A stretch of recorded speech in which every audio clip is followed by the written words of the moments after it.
Welcome to Module 3. So, this video is going to be about subconscious patterns and awareness. And now that you understand where limiting beliefs actually come from, let's talk about what they're doing in your life right now. Because here's the thing, most of this is invisible, and you don't see it happening.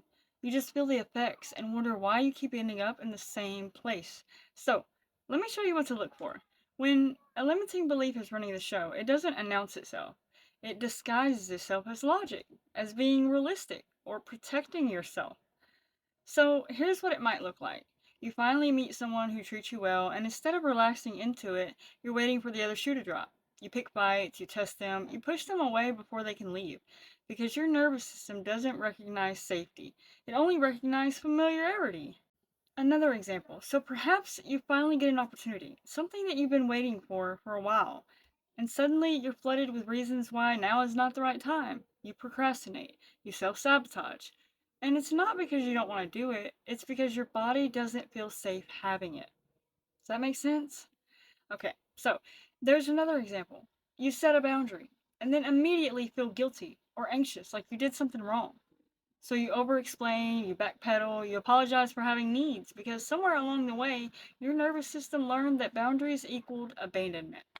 And sometimes you say yes when you mean no. You stay quiet when you want to scream. You shrink yourself to fit into spaces that were never built for you. And then you wonder why you feel so exhausted or resentful or even invisible. And this is what dysregulation looks like in action. It's not just mental, it's physical as well. And your body is responding to these old beliefs like they're still true.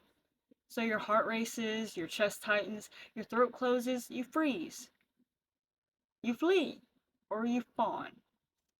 But not because the present moment is actually dangerous, but because your nervous system is still living in the past. So, going back to my situation that I explained in the beginning, every logical reason that I had for taking that housing opportunity was actually a limiting belief dressed up as practicality. So, my beliefs were you don't have options. That's scarcity programming. And take what you can get. That's not worthiness grounded.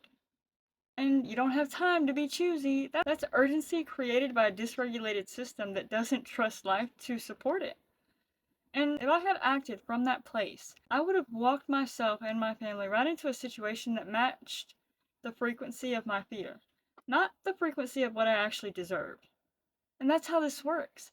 Your limited beliefs don't just make you feel bad, they shape your choices, they influence what you attract and what you accept, and how you show up in everyday life for yourself.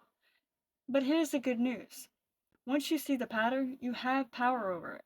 And once you understand that your nervous system is responding to old data, not current reality, you become the one who gets to choose what happens next. And that's exactly what we're going to practice in the final video. So I'll see you there.